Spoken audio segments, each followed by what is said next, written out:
గోల ఏంటంటే అదేదో కులపోళ్ళ రహస్యం అన్నట్టుంది. ఇక్కడ రహస్య స్థావరం అంటే ఏంటి? ఎవడికి తెలియకూడదు, శత్రువుకి అసలు తెలియకూడదు.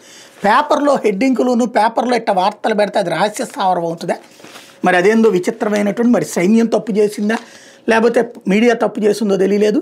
సముద్ర రక్షణ సామర్థ్యాన్ని పెంచుకునే దిశగా మరొక కీలక ముందడుగు పడనుంది. తూర్పు తీరంలో రక్షణ అవసరాల కోసం నిర్మిస్తున్న నేవీ ప్రత్యామ్నాయ స్థావరం ఐఎన్ఎస్ వర్షాన్ని 2026లో ప్రారంభించాలని కేంద్ర ప్రభుత్వం ప్రణాళిక సిద్ధం చేసింది.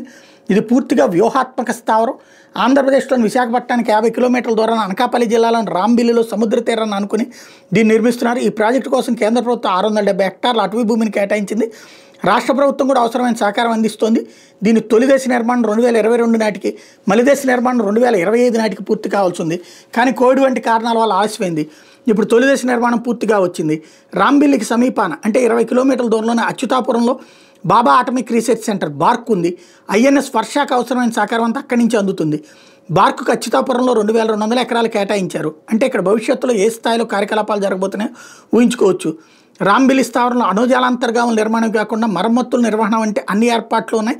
ఈ స్థావరంలో బంకర్లు, సొరంగ వ్యవస్థలు, ఇన్నర్ ఔటర్ హార్బర్ వంటి సౌకర్యాలు ఉన్నాయి.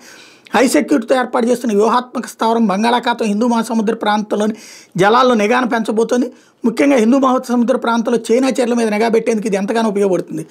పొరుగు దేశాలైన చైనా, పాకిస్తాన్ తన నౌకాదళాలను ఆధునీకరించుకుంటున్న నేపథ్యంలో భారత్ కూడా కొత్త నౌకా స్థావరాన్ని ఏర్పాటు చేసుకోవడం గమనార్హం అన్నటువంటి వార్తని హైలైట్ చేశారు. ఇక్కడ విషయం ఏంటంటే ఇందులో ఏదో ఒక రాష్ట్ర ప్రభుత్వ పాత్ర ఉందని చెప్పడం కోసం ఇంత పెద్ద స్టోరీ రాశారు.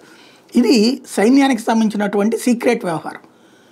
వీళ్ళ అత్యుత్సాహంతో ఆ రహస్యాన్ని ప్రపంచ దేశాలకి, ఇది ఇట్లాంటిది ఏంటంటే హనీ ట్రాప్ వేసి సైంటిస్టుల దగ్గర, రక్షణాధికారుల దగ్గరనో కొనుక్కుంటాయి విదేశాలు.